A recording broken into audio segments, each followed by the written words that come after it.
Hi guys, this is Sai Kumar Kortewada. In this video, we will learn about React looping statements. So already we have covered React conditional statements in my previous video.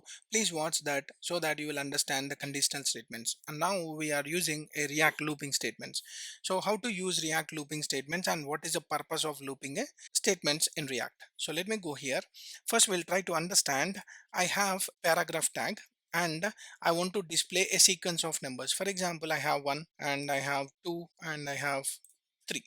So what we are trying to do is we are writing a repetitive code just where the value changes. So only here the value is getting changed, not the element. So element is common and the logic is common, but the values are getting changed.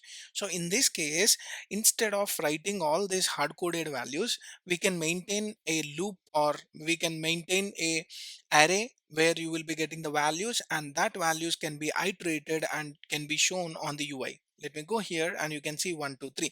Now I got one more value like 4. Then I have to hard code this paragraph with 4. So this is how we have to do. That's a hectic work for us, and managing the code is also very hard. So in these cases we can use something like arrays. So let me go and create an array. So the creation of array is same like JavaScript.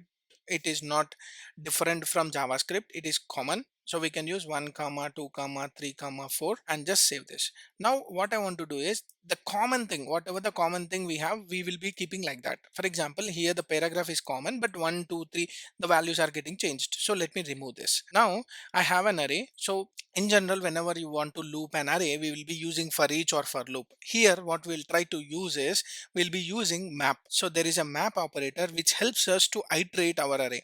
So this map and array is coming from JavaScript, hence I am using a flower base for dynamic interpolated values, and I'm using array.map. This map will take an item and an index value, and let me go here and use this. So now this has to return a value. So what the value is, it is paragraph. Let me cut this and put it over here, and let me format this. As we are using a flower base over here, we have to return it manually. So I am returning this particular statement as the value. So now this value has to be updated dynamically based on this array. So item is the one where you will be getting that particular value. Let me use this as an interpolated value. Hence this map will have this item where the item will be iterated from this array, and the first time it will be 1, second time 2, third time 3, fourth time 4. So let me go here and the same output, but the advantage of using this is if I just add that 5 value over here, automatically it shows all the 5 values. That means if you are getting the same array from the back end, automatically this code works even if your array length is 5 or 10 or 100. So it works for all. And what is this index value? Actually speaking, the index value is the index of your array. So the second parameter can be anything. You can keep either index, either you can keep a key, whatever you want. You can name it anything. So I can just use something like index value. So now let's see.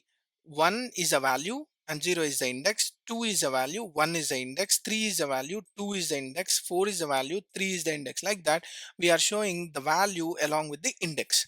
But if I want to show them separately, then you have to use two elements. So let me copy this and put it over here, and we want to show this as an index value. So index, and this is a value. So I want to showcase both of them. But I said in my previous video, we have to return only single element, either in an array or in the conditional statement. So we have to return in a single element.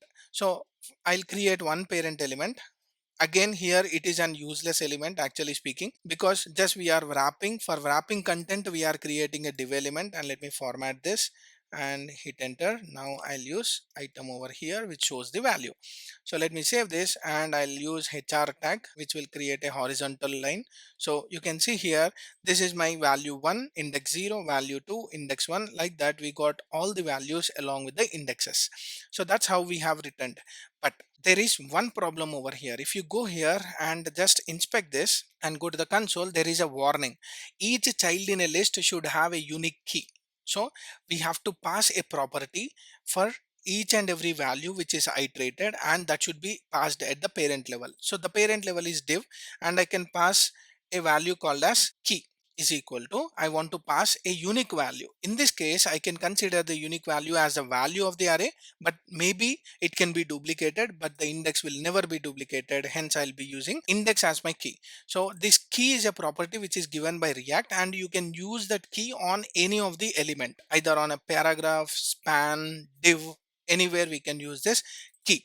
So now we are passing this key and the warning will be vanished. Let me refresh and you can see there is no warning. So now key is something which is used for indicating this is a unique element, and it helps the React to compare its virtual DOM before rendering on the real DOM. So I explained you in the starting videos about the virtual DOM. It compares the virtual DOM for the performance purpose, and whatever the changes happen to an element, that element should be updated. As this is in a looping condition, it is expecting a key as a reference, so that in the future if you change any of the value in that particular position, it updates only that value instead of iterating all the values. So that is how the key value will be helpful for React. So it is always recommended whenever you are using a map operator, and if you are iterating a array, then you have to use a key value or a key property. So that's about your key and map in arrays. But as I said, here div is a useless element, because just to wrap the content we are using the div. So we have to remove that, and we will learn about that, how to remove that unwanted div and what can be replaced in instead of div. All this we will be learning in the next upcoming video. Hope you like my explanation. If you like my video, like, share, subscribe to my channel for more updates. Signing off. Thank you.